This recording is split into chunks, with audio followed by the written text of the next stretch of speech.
Hello sa inyong lahat. Kamusta po kayo? Panibagong pahina na naman ang ating talakayin, panibagong araw. Ayan, ang ating topic ngayon nagmumula sa Psalm chapter 7 verse 11 to 12. Ayan, ang title ay God the Righteous Judge, ang Diyos ang makatarungang hukom.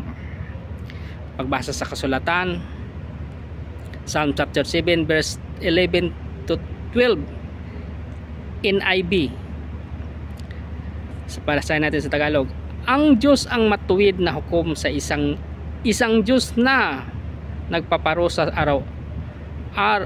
araw kung ang masamay hindi nagsisisi, hahasain niya ang kanyang tibak,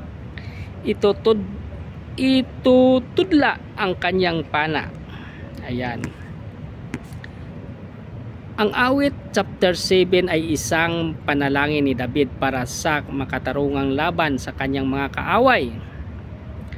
Partikular na kay Cus na mula sa tribo ng Benjamin. Dito inilantad ni David ang kanyang malinis na budhi sa harap ng Diyos at inaasam niya ang ipaghihiganti siya ng Diyos laban sa mga gumagawa ng kasamaan. Ang mahalagang mensahe ng kabanatang ito ay ang Diyos ang makatarungan, hindi siya bulag sa kasamaan.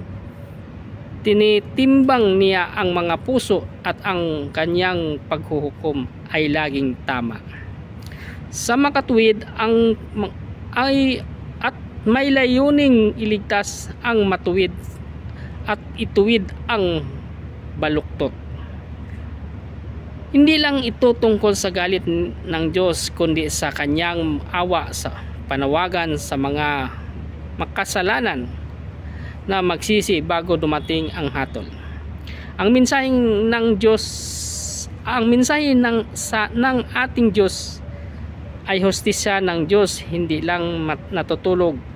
Ang kanyang awa ay bukas sa pagsisising, ngunit ang kanyang hatol ay tiyak sa mga nagpapatuloy sa kasamaan. Sa awit chapter 7, nagpapakita ng dalawang mukha ang Diyos sa kanyang hustisya at ang kanyang awa. Si David ang tumatayong bilang isang taong umaasa sa Diyos bilang kanyang tagapagtanggol.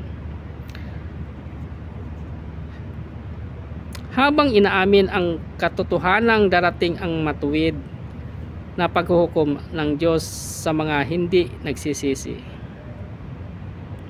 Ayan, salamat sa Diyos. Amen. Sa kanyang mga salita, at ingat po lagi kung ano man ang ating ginagawa. God bless.